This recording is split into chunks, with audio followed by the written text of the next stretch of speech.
This third problem for the final practice exam involves not processing an array, but writing some logic with an array. You will write a static method named all plural, and it's going to accept an array of strings as a parameter and return true only if every single string in every element is plural. Otherwise, it returns false. Now, to do this, you'll need to know how to loop through the array, and then each time through the loop, determine if the element is plural or not. To determine if an element is plural, we're going to say if it's empty, we'll just assume it's plural, such as here. If the last character ends with S, regardless of the case of every element, then we'll return true. If one of them does not, like she here does not, we're returning false. Feet. Even though feet is plural and oxen is plural.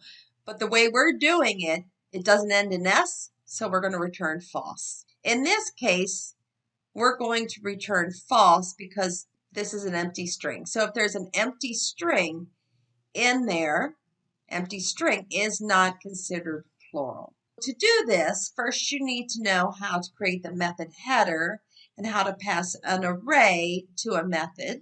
We will start with public static, and it will return a Boolean value. It's going to return true or false, which is Boolean, and the name of the method is all plural. And this is going to be a string array, and it doesn't matter what you call the identifier for the array, but set up the parameter variable like this. There are actually multiple ways to solve this, so I'll read this carefully as I'm grading. One thing you can do is to loop through every element and use the char at of the string object to grab the last character.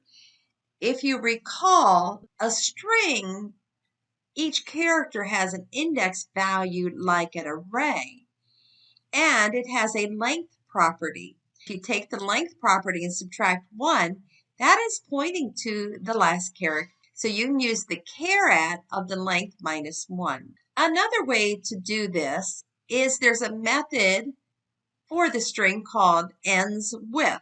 And you can use the ends with method to see if it ends with either one or more characters. In this case, you're going to do it, does it end with a lowercase s? And do it again with an or, does it end with an uppercase s?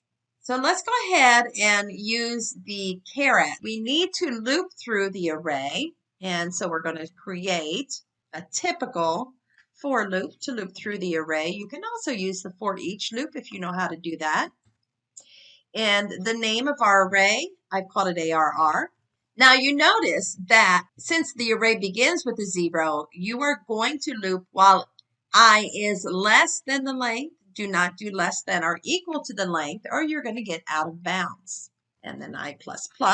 Inside the loop, I'm going to create a character variable C, and I'm going to assign it to the last character of that element.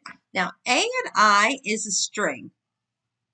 So this is a string. For example, for A1, it's the string snails when I is 0. So char at is a method of the string object. I'm using the dot operator here. And the argument is, well, what value do you want to put in here? I don't know. It could be 0, 1, 2, 3, 4. It could be 5 for this one, 0, 1, 3 for this one. So what you're going to need to do is to get the length of each particular element, use that length property, and then subtract 1. So we have now character holding the last character. Here in A4, this would hold an E, for example. And we want to see if C is not equal to the letter S.